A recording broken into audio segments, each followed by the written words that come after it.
Sometimes our brains lie to us. I know it's a horrible thought, but it's true. Don't ever trust your thinking box. It rears its head ironically in wrestling, especially when trying to recall the past. So how about we address such things right now? For I am Simon for What Culture, please do subscribe for joy. This is 10 epic WWE Championship reigns that aren't as long as you think. Number 10, Drew McIntyre in the WWE Championship. So do not forget that poor Drew McIntyre had to have his entire run in front of nobody. He won it from Brock Lesnar at the Performance Center WrestleMania. Before fans were allowed back in, his run was over, and this is why he deserves another shot. The thing is, it didn't go as long as we think, or at least according to WWE. Because while you can clock it in at 214 days, WWE has it at 203 days, basically due to when WrestleMania was filmed and when it aired. And even then, in my head, I thought he had it for well over a year. But no, the reason it all ties in is because once again, it's that damn pandemic. Everything moved in slow motion during that and screwed up reality. Although in the modern day, this is still a pretty good attempt. Sadly for Drew, it just got totally usurped when Roman Reigns would hold it for 79 years. Number 9, Goldberg in the Universal Championship. So we all recall this. At a Saudi Arabia show, WWE decided to do Bill Goldberg versus The Fiend. It still makes no sense because nobody wanted this, and shockingly Goldberg won. Cue the internet melting down. The reason was due to WrestleMania being around the corner, with Vince McMahon deciding Bill versus Roman Reigns was better for the marquee. And sure, there's logic to that, but guess what?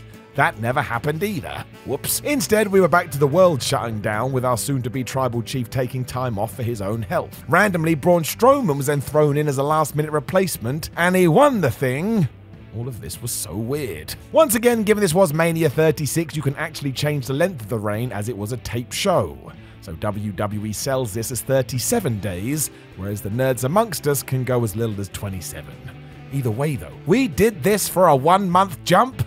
That seems so pointless, and when you look back at it with today's eyes, yeah, I'm not so sure this was the correct call. Number 8, Shawn Michaels in the European Championship. So this was just horrible. After becoming the first ever European champion after a tournament in Germany, which actually did happen, Davey Boy Smith was on top of the world. This was even better as a UK show was just around the corner, meaning the British Bulldog could come home and defend his gold. Even though he was meant to win too, that didn't happen. For UC, his opponent on this night was Shawn Michaels, who decided he should be the victor, even though the Bulldog had dedicated his match to a very ill family member. It was such a bad decision. As soon as the Heartbreak Kid had his hand raised, the fans pelted the ring with garbage as well. And the worst part was how long this lasted. Over within 92 days, HBK lost the title to DX buddy Triple H, when then General Manager Sergeant Slaughter demanded they face off against each other. Rather than have a proper match, they just took the piss out of Sarge, with Michaels letting Hunter Hearst Helmsley pin him for the 3. It's worse too, as this was actually only an 82-day reign because it happened on a tape show that didn't air for 10 days. And there was no reason to do this given we didn't even have a proper direction. Dare I say, maybe, just maybe, D-Generation X went into business for themselves. Number 7, Brock Lesnar in the Universal Championship. So this was long. Really long. It has been discussed by fans too, as it was a time where Brock would just never be on TV, as he got accused of holding the belt hostage.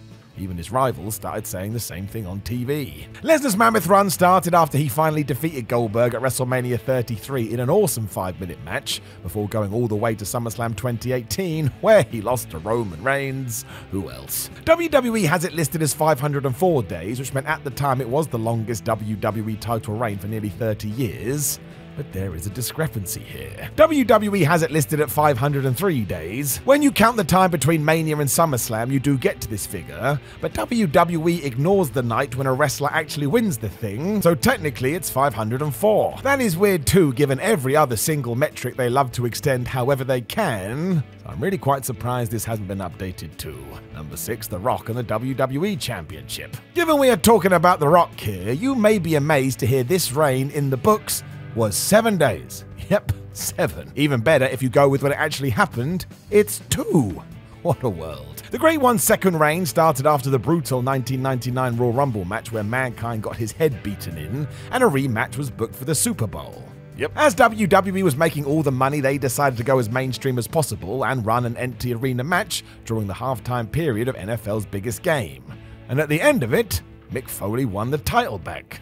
Once again, this was recorded in advance as the company only had an allotted slot to get this in, which meant 48 hours after the Rumble. Rocky was no longer the man. Even with the work number of a week, it is mad, but it goes to show. Dwayne Johnson was never one not to do business, mostly as all he needed was a microphone, and within seconds, he was back to where he was. Number 5, the Rockers in the WWE Tag Team Championships. So WWE doesn't even know this reign happened, even though it did, on their show. Wrestling. This must be confusing for those in attendance at a house show on the 30th of October 1990 though, because they saw the Rockers beat the Hart Foundation for the titles. So what the flub is going on? Well, I'll tell you. Essentially, even though this match was scheduled to air, officials weren't happy with the quality of the thing given the ropes broke halfway through. Today that would never happen as social media loves this kind of thing, but as the wider audience hadn't witnessed it, the whole thing was reversed and scrapped. What's even weirder is Marty Jannetty and Shawn Michaels even defended the things against Power and Glory a few days later, so technically they were the champions for 5 days. Imagine this happened in any other walk of life too. That's why I love sports entertainment. Number 4, Buddy Rogers in the WWE Championship. Way back in 1963, Vince McMahon Sr. decided to leave the NWA and forge forward by himself.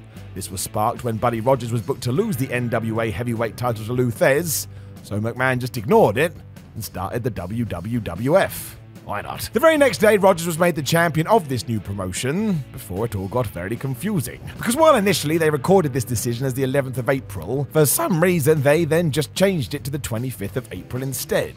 The justification was if the WWF announced a fake tournament in Rio de Janeiro, it would carry more credence, a tactic they would use constantly after the fact. It means we've no idea what we should clock this reign as WWE will tell you it was 22 days, but really it was 36. History is weird. Number 3, Chris Jericho and CHYNA and the Intercontinental Championship. So, 28th of December 1999 SmackDown attendees, your memories don't matter. That's right. Because if you ask WWE how many times 2 people have held a title simultaneously, they will tell you never. And yet if you were at this show, you saw it, once again with your eyes, but apparently your eyes lied to you. So here is the deal. After feuding for a good old while, Chris Jericho and CHYNA accidentally pinned each other on this evening, with 2 referees making the count. This meant we did have a double champion before we got to the Royal Rumble, and Jericho finally got the prize all to himself. This means they did hold it together for 20 days, and yet WWE doesn't have a record of this. For some reason, the whole thing has been removed from the company's history, which seems ridiculous, as it was some cool nonsense you can only do in wrestling. I mean, it's the most wrestling thing ever. It also feels slightly mean to do this to CHYNA, all things considered, but maybe we shouldn't be so surprised. Number 2, the Fabulous Moolah and the Women's Championship. Okay, take a breath, brace yourself. This one is bonkers. Because if you go look at WWE's numbers, they have the Fabulous Moolah's reign at 10,170 days. What?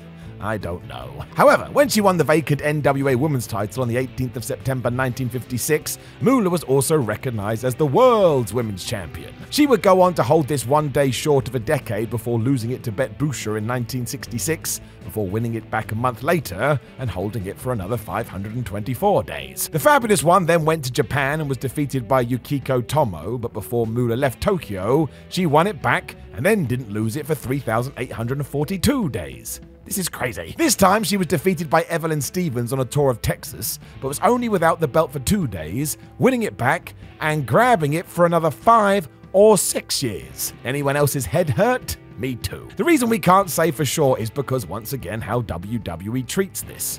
Moolah owned the rights to the belt, so she sold it to the WWE in 1983 and jumped ship, becoming their first ever women's champion. The NWA vacated the championship at once, keeping the belt vacant during all of this chaos from December 31st, 1983 until February 12th, 1986. Meanwhile, the WWE decided to recognize their brand new championship's reign as having started on September 18th, 1956, when Moolah first took possession of the belt. So despite the fact they do respect the NWA's history, they completely disregarded all the times the Fabulous Person had lost the title, deciding that when she was defeated for the gold by Wendy Richter in July 1984, her reign was indeed 10,170 days. So this is stupid and very much history being written by the victor, and if I were you, just forget everything I said it is not worth it. Number 1, Bob Backlund and the WWE Championship. So here we go again. WWE says Bob Backlund held this title for 2,135 days. Everybody else says 648. Backlund would win the belt on the 20th of February 1978 and defend it against legends such as Harley Race, Nick Bockwinkel, and Don Morocco. After his reign did reach 648 days,